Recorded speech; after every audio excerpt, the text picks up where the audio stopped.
Bonjour à tous, bienvenue sur le plateau de Bonjour chez vous. Aujourd'hui, nous allons voir comment vaincre le péché dans nos vies. Nous pouvons avoir la victoire, nous pouvons triompher du péché. Oui, oui, c'est possible. Je suis avec Frank et Aurélie aujourd'hui. Bonjour à tous les deux. Bonjour. Bonjour à tous les deux.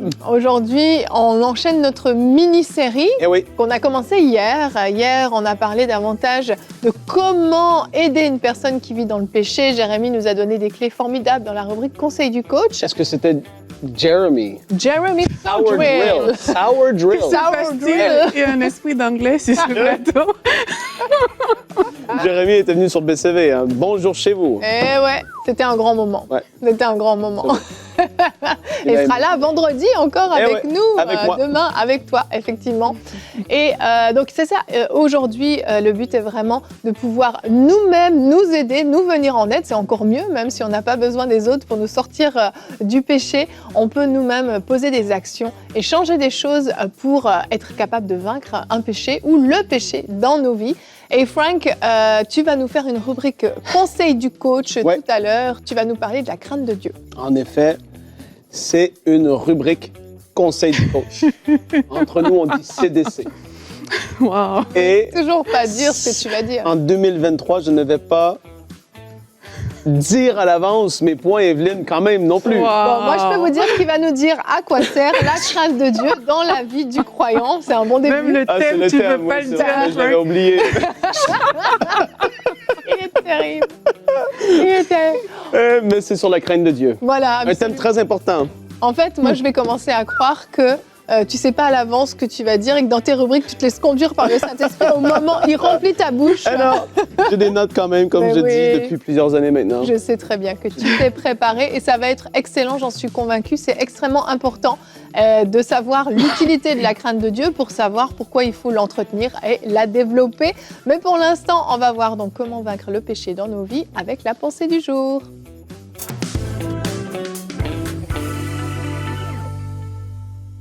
Aujourd'hui, j'aimerais t'encourager à ne plus te souiller avec le péché et c'est une décision en fait. Et j'espère de tout mon cœur qu'aujourd'hui, vous allez prendre cette décision-là. Mon premier point, c'est de vous dire que ne pas pécher commence par une ferme résolution.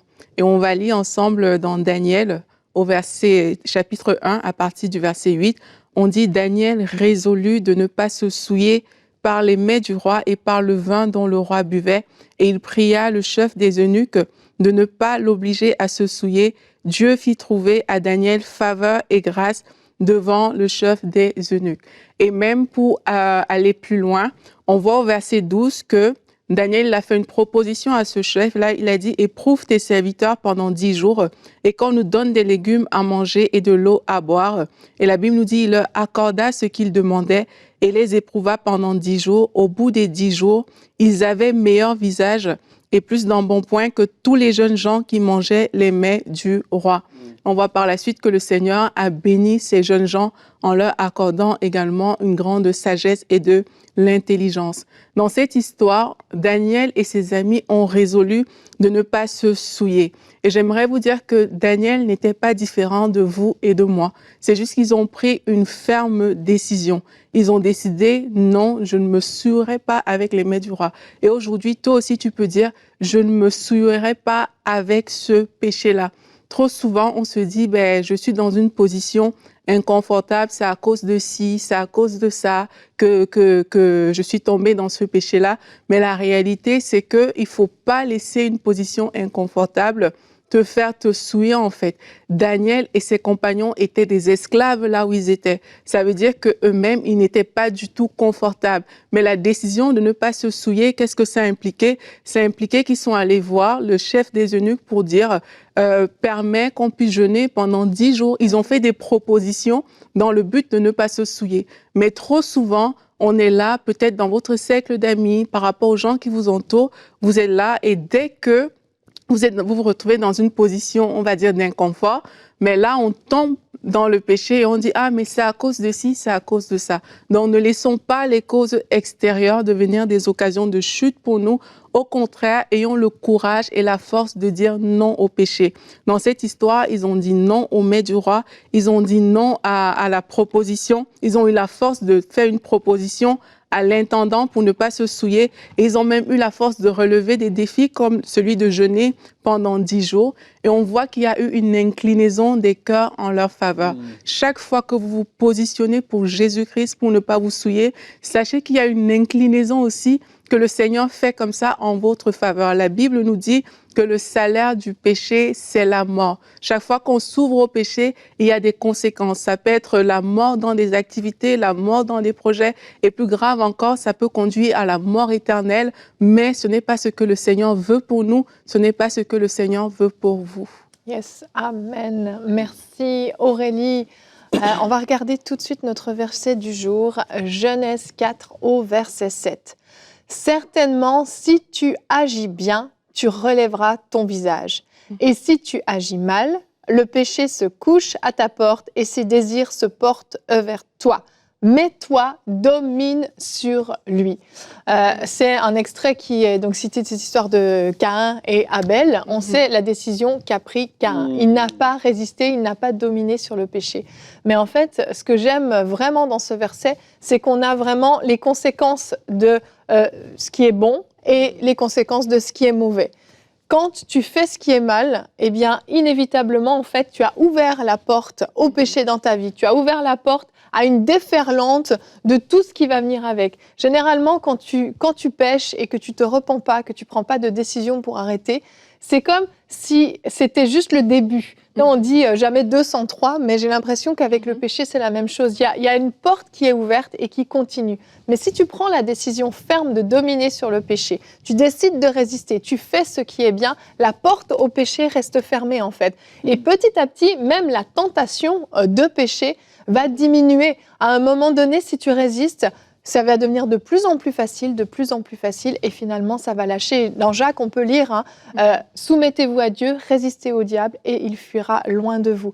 C'est une illustration parfaite du diable qui veut nous tenter, qui veut nous faire tomber. Mais à force de résister, à force d'être ferme, petit à petit, le diable va cesser de te tenter. Il va comprendre que de toute façon, tu résisteras et tu seras capable de rester ferme. C'est vraiment une décision pour moi à prendre, de vaincre le péché. C'est vraiment une décision à prendre.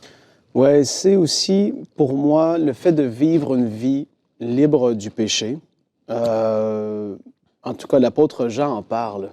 Et pour lui, c'est une normalité de ne pas vivre continuellement dans le péché. Ben oui. Il n'était pas surpris de ça, et ni les autres apôtres. Et Jésus n'est pas surpris de ça, que ses enfants vivent comme ça. Et on a une telle grâce aujourd'hui, parce que là, on voit Caïn et Abel, eux, ils n'étaient même pas nés de nouveau. Non. Ils n'avaient pas la nature de Dieu en eux. Le Saint-Esprit qui habite en nous, qui nous donne cette grâce, cette capacité, même ce dégoût du péché. Oui. Qui est surnaturellement, lorsque l'Esprit prend sa place en nous, le Saint-Esprit prend de plus en plus de place, c'est naturel, et je l'ai souvent dit comme ça. Certainement qu'il y a des choses qu'on peut faire, comme tu as dit, fermer des portes qui sont ouvertes. Mais en fait, la vie chrétienne n'est pas supposée être une résistance quotidienne à vouloir pécher, parce que ça ne tente même pas. Tu vois, c'est même pas intéressant. C'est pourquoi j'irais ou je retournerais à ça. C'est parce qu'on a maturé avec le Seigneur, on a grandi spirituellement. On comprend que lorsqu'on joue sur le terrain de jeu du diable, il va y avoir des conséquences. Tu veux pas être là-dedans, en fait. Et autant qu'on le dit à nos enfants, ben, Dieu nous le dit dans sa parole. Et des fois, on est adulte, on est rendu mature naturellement, on a tel âge ou tel âge. Mais pourtant, Dieu, il dit, mais pourquoi tu retournes là? Tu vas te brûler les doigts encore. Oui. Ne touche pas et ne joue pas avec ça. Et on a à grandir dans notre relation avec le Seigneur. Et je reviens à ce que je disais rapidement. Il y a l'Esprit de Dieu en nous qui est là, qui tire d'un côté. Et il y a la nature du péché qui est encore en nous, même si on est né de nouveau. Il y a cette nature qui était là, mais qui, de plus en plus qu'on avance avec le Seigneur, de plus en plus, elle est morte. Elle ne se manifeste plus avec autant d'intensité qu'avant qu'on vienne au Seigneur. Oui, c'est une réalité. Il y avait des désirs qui étaient là, nous pousser, Mais aujourd'hui, c'est les désirs du Saint-Esprit qui sont là en train de jaillir à l'intérieur de nous. C'est ça. Et donc, cette guerre entre la chair et l'esprit, l'ancienne nature et la nouvelle nature de Dieu en nous, et lorsqu'on se soumet à l'esprit, qu'on grandit avec le Seigneur, qu'on l'aime vraiment et qu'on le craint, on va le voir tantôt, ça nous tente même plus. C'est même plus une tentation. Non, c'est comme... Non, mais c'est vrai.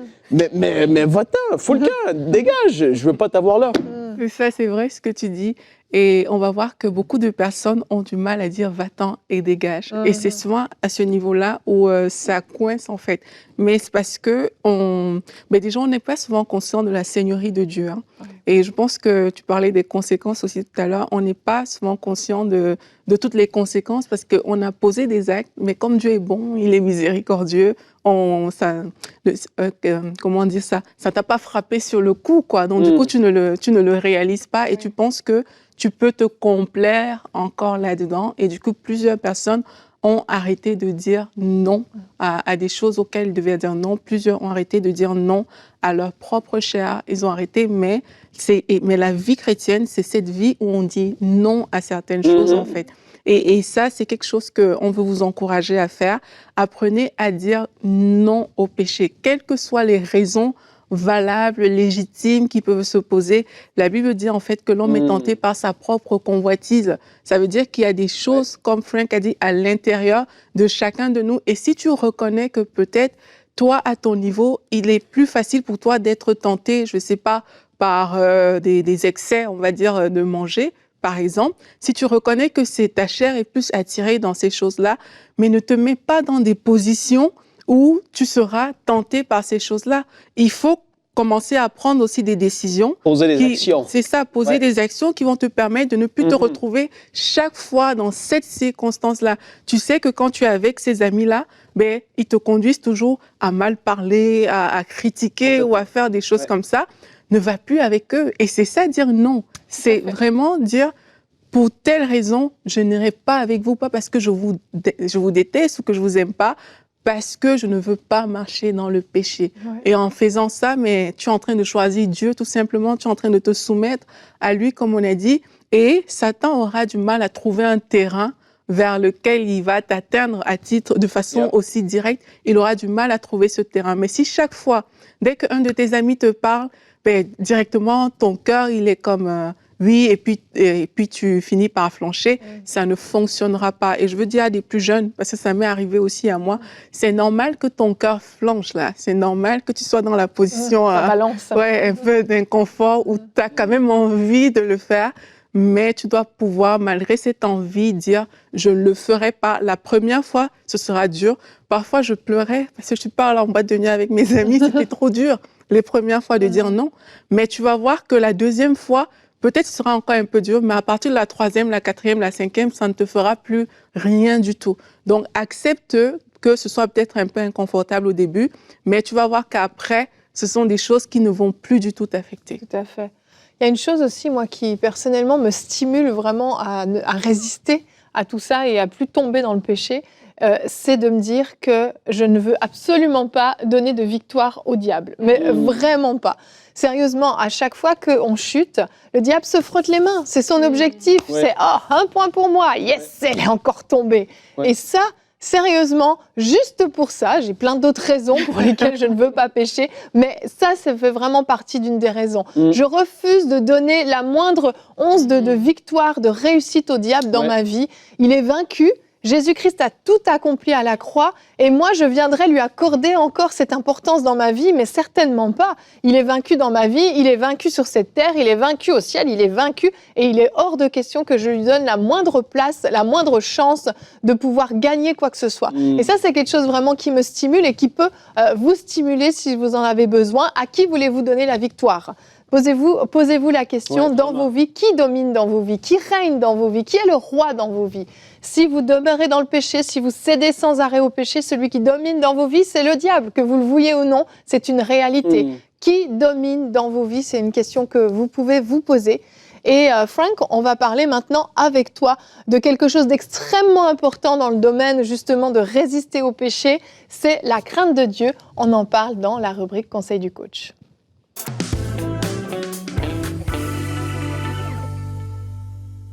Oui, on a parlé de plusieurs points déjà dans l'émission. Et en fait, je reviens sur ce qu'on disait rapidement. C'est juste, comme j'ai dit tout à l'heure, c'est important de pas... La parole dit que celui qui, justement, croit être debout, qui ne prenne garde de ne pas tomber. Mais c'est pas d'être dans une fausse humilité. « Oh, c'est tellement dur être chrétien, etc. On va plus chuter, pécher continuellement. » C'est pas comme ça.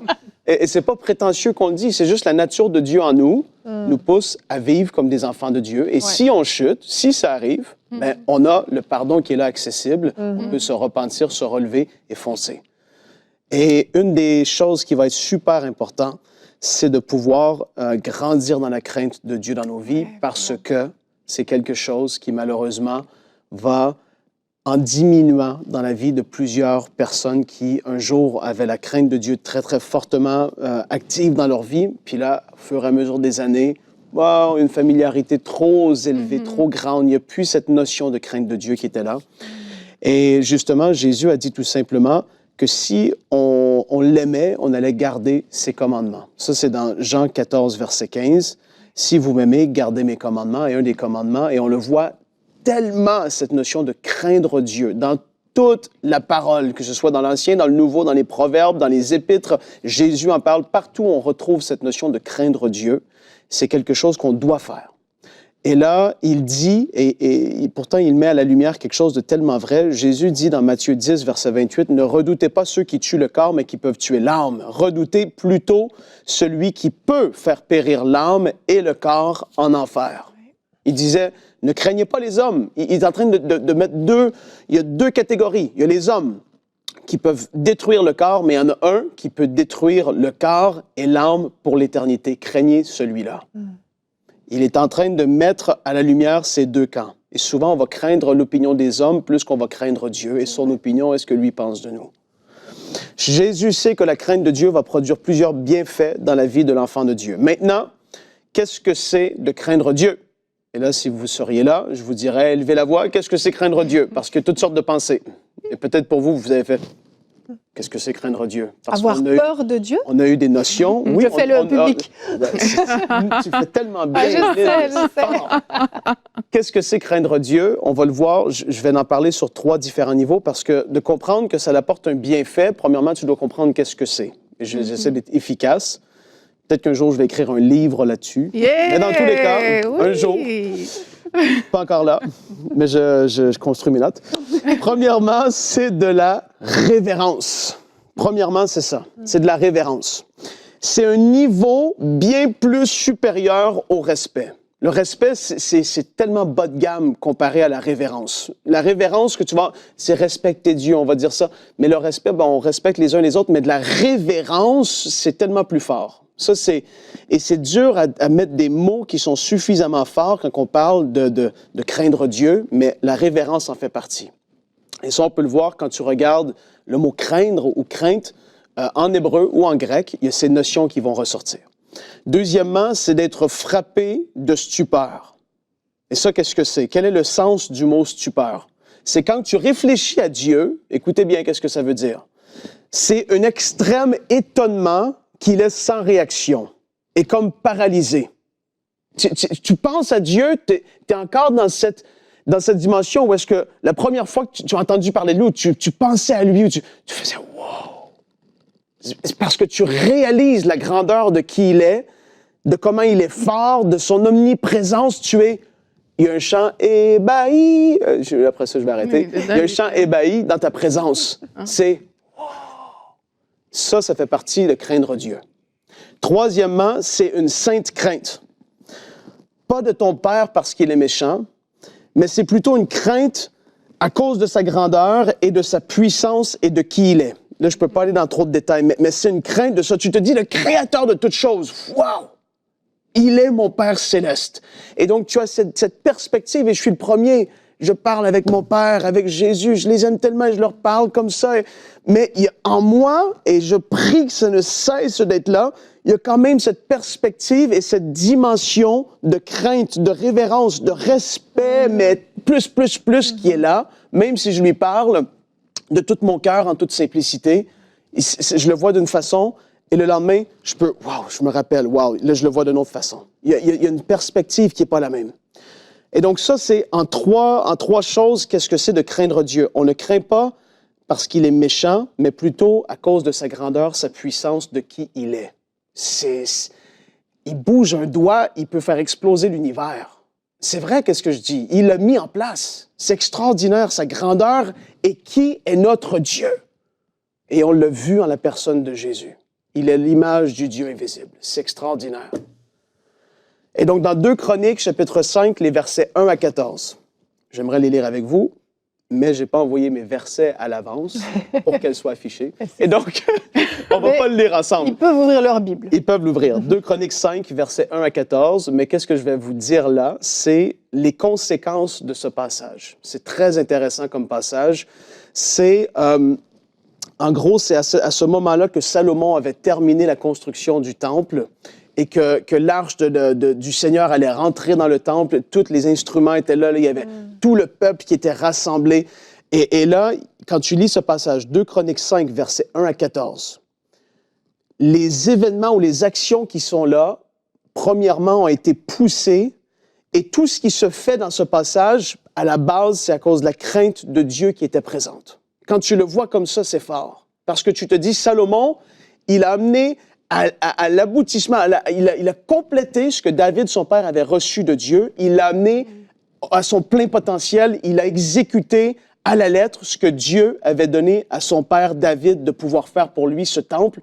S'il n'aurait pas craint Dieu à ce moment de sa vie, il n'aurait pas été jusqu'au bout. C'est-à-dire que ça va amener une obéissance dans ta vie à faire ce que Dieu t'a demandé. Quand tu crains Dieu, tu as cette notion et tu veux lui plaire. Tu veux accomplir ce qu'il t'a demandé. Deuxièmement, ça va te faire offrir des sacrifices, parce que dans ce passage, ils ont offert beaucoup de sacrifices. Et aujourd'hui, pour nous, on se dit, mais je ne vais pas offrir des sacrifices, moi non plus. Mes voisins me prendraient un peu pour un bizarre. Pour nous, c'est dans Romains 12, verset 1, l'apôtre Paul le dit, c'est d'offrir notre corps, toute notre être, comme un sacrifice qui va lui être agréable. Et même l'apôtre Paul dit que c'est le minimum. Mais c'est-à-dire qu'on va offrir à Dieu, parce qu'on le craint, on va lui offrir toute notre vie. Tout là, ça va être là, entre ses mains. Troisième chose, ils se sont sanctifiés, ils se sont consacrés. Tous les hommes et les femmes qui étaient là, et surtout ceux qui étaient dans le sacerdoce, se sont consacrés et sanctifiés pour ce moment. Et pour nous, on transmet ça aujourd'hui, ça veut dire qu'on va vivre une vie de sanctification, de sainteté, de consécration, de mise à part. Et ça veut dire que le péché, on ne voudra pas rien avoir à faire avec d'ailleurs. Parce qu'on craint Dieu, ça va amener ça. La crainte de Dieu produit une vie de sainteté, de consécration. Ensuite, ils ont adoré et loué Dieu. Une vie qui craint Dieu, on va l'adorer de toutes sortes de façons, en parole, en action, par nos temps avec lui, par comment on va vivre notre vie. Et la dernière chose que la crainte de Dieu, dans ce passage, nous révèle que ça va amener, c'est sa présence à se manifester. Et là, on pourrait même en parler par rapport à l'Église locale. Mais lorsqu'une Église locale craint Dieu et marche dans la crainte de Dieu, la présence de Dieu se manifeste. Amen. Quand il y a des cœurs qui sont dans, comme je l'ai dit, l'ébahissement, je ne sais pas si ça se dit, Evelyne, mais dans cette... Wow! Et là, la présence de Dieu se manifeste parce qu'il y a une crainte qui est là. Et on le voit dans la parole de Dieu à plusieurs endroits. Donc, ça va amener une vie de soumission par rapport à ce que Dieu dit et nous demande de faire dans sa parole. La crainte de Dieu va amener de l'ordre dans la vie d'une personne. Parce qu'en fait, quand tu crains Dieu, tu n'acceptes pas ce que lui va pas agréer. Proverbe 8, verset 13 dit, « Craindre l'Éternel », écoutez bien, « Craindre l'Éternel, c'est détester le mal. »